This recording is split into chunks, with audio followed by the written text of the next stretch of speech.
Eo amin'ny lafiny fahasalamana kosa indray voalaza fa ny fahasalamana ny voalohan-karena ary ny fahasalamana ihany koa no antoka mampandeha ny asa eny anivon'ny toeram-piasana.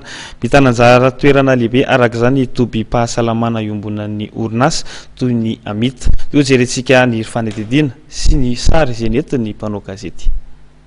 Tobi-pahasalamana iombonan'ny orinasa ny amita na ny association médicale interentreprise de Tananarivo. Arak'izany dia miandraikitra ny fisorohana ny aretina sy ny fitsaboana ny aretina mety azo ny mpiasa sy ny vady aman-janany ny amita. Ny amita zany dia misahana ny fahasalaman'ny mpiasa sy ireo vady aman-janany, dia ny voalohany indrindra misahana ny andraikiny zany dia miandraikitra ny mpiasa eny anivon'ny orinasa, ka ny andraikitra voalohany dia misoroka ireo loza na aretina mety hitranga eny anivon'ny orinasa arakaraka ny asa izay ataony.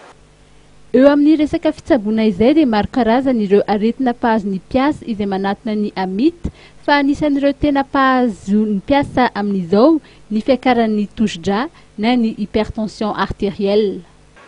Tsy dia misy hoe aretina hoe inona moa ny tena tonga, fa ny aretina dia arakaraky ny toetrandro, arakaraky ny vanim-potoana misy zany hoe misy ny aretina rehefa tonga ohatra ny ririnina dia misy zany ny ataontsika hoe epidemie dia amin'ireny misy aretina hoe grippe na sery na kohaka amin'ireny, misy indray ny rehefa volana desambra ohatra dia misy indray ny areti-pivalana na ohatrohatr'izay. Fa ny aretina misy fahita ao amin'ny amita zany dia misy ny amin'izao fotoana izao maro ny atao hoe ny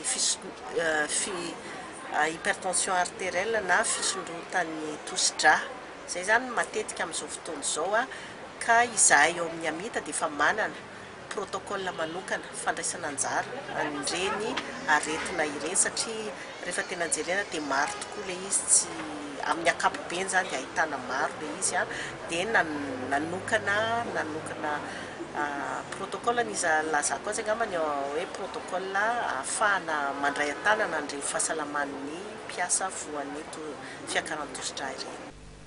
Antony maro no mety mahatonga ny fiakaran'ny tany mpiasa voan'ny fiakaran'ny touche-dra izay.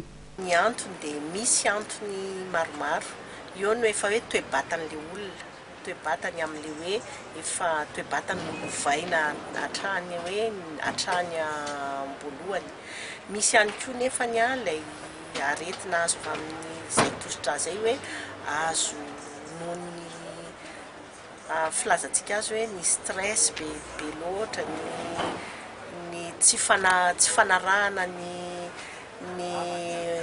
ohatrany hoe tokony fampiasantena ara-batana fa dia variana miasa loatra na hoe tsy fanarahana ny sakafo tokony hoarahana dia mahatonga ireny aretina ireny ihany koa.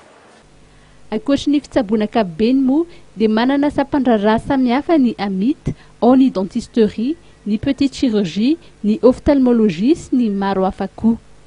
Anisan'ireo nandray anjara tamin'ny fankalazana ny andro maneran-tany mikasika ny fahasalamana eny anivon'ny orinasa no mariana androany teny amin'ny ministeran'ny asam-panjakana, ny asa sy ny lalàna sosialy moa ny amita.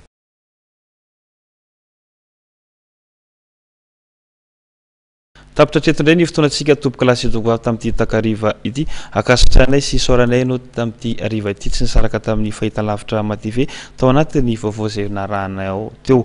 Manentana anao an-trano kosa izay tao amin'ny fahitalavitra tsy saraka fa mbola ao an-trano rehefa andarana izay noman'ny teknisiana ho anao. Ny tena kosa dia mametraka ny veloma mandrapitafa ho antsika ny tokantrano amin'ny manaraka indray. Veloma tompokala, veloma tompoko vavy.